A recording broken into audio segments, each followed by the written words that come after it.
How to Make Shrink Plastic Earrings by Julie Faithan Balzer, featuring the Balzer Designs Henna Hands stencil from the Crafter's Workshop. So I'm using some clear shrink plastic here, and I'm using the Henna Hands stencil in 12 by 12, and I'm going to place the shrink plastic down, and I pick the hand that I want from the 6 that are available of the Henna Hands, and I'm just going to use some low tack artist's tape to tape it in place. You could use masking tape or whatever else you might have on hand that's easy. It's just something that's easy to remove, that's all, but we'll hold it in place so it doesn't make a move and run away from you. Then I'm using acrylic paint. This is stencil paint from Deco Arts, and I have a little out on my plate there. I'm going to put out some more.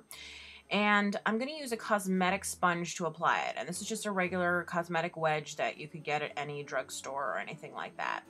And I'm going to get as little paint on there as possible. Notice how I sort of pounce it off, and then I'm going to pounce up and down. And if you use too much paint, the only thing that will happen is you'll get a kind of watery, wavy line as opposed to a crisp one. But you know, when you shrink it, it's really not going to make a difference. So I just pounce up and down, and then you will see, woohoo! I have a fabulous hand.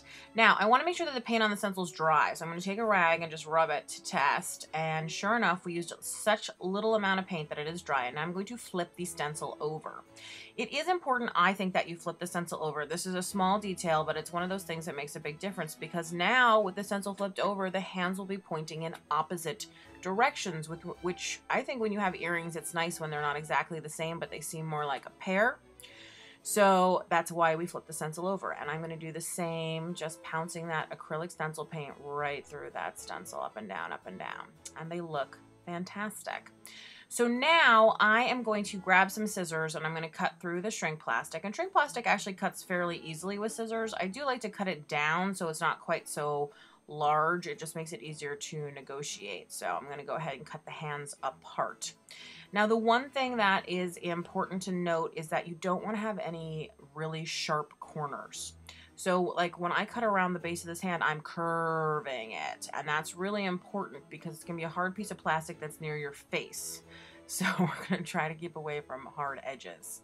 And please, please, please remember to punch the hole in the top of your hand. Otherwise, you really won't be able to do it. Maybe you could get through with a Dremel once it's shrunk, but it's so much easier if you just do it beforehand. And try to put it not too close to the edge, because when it shrinks, you want to have a nice strong hole that's not going to get ripped through or anything.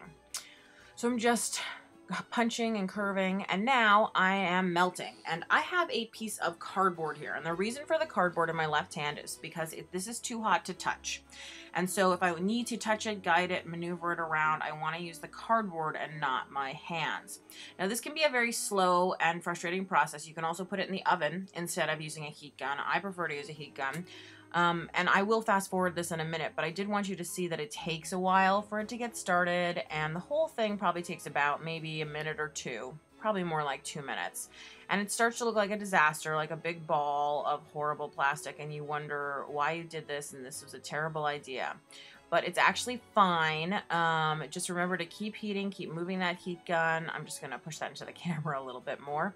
And that, you know, that little ball of plastic really is going to magically flatten out and become something fabulous. So let's just fast forward through all of this. And then the really most important thing is you want to make sure that you press down with the cardboard to flatten it, because you want a flat piece of plastic. So you'll see when I dry the second one, I do this, dry it. Haha, you'll see when I melt the second one, I do the same thing. I flatten it, and I moved it with the scissors just then. Just make sure you don't touch it with your fingers. And there you go, you have a match set ready for earrings. Now I did the same thing with white shrink plastic and the smaller 6x6 Henna Hands stencil. So you can see, I just once again am putting the paint through it. I flipped it over. I'm going to cut them apart, put holes in them, round those edges, and then I'm going to melt them up with the heat gun. And the little ones go much faster than the bigger ones, obviously. And I find the white shrink plastic shrinks a little faster. But whatever size you do, these earrings are kind of awesomely fun. You just add your little earring hooks, and you have instant art to wear. So if you enjoyed this video, please visit my blog at balzerdesigns.typepad.com.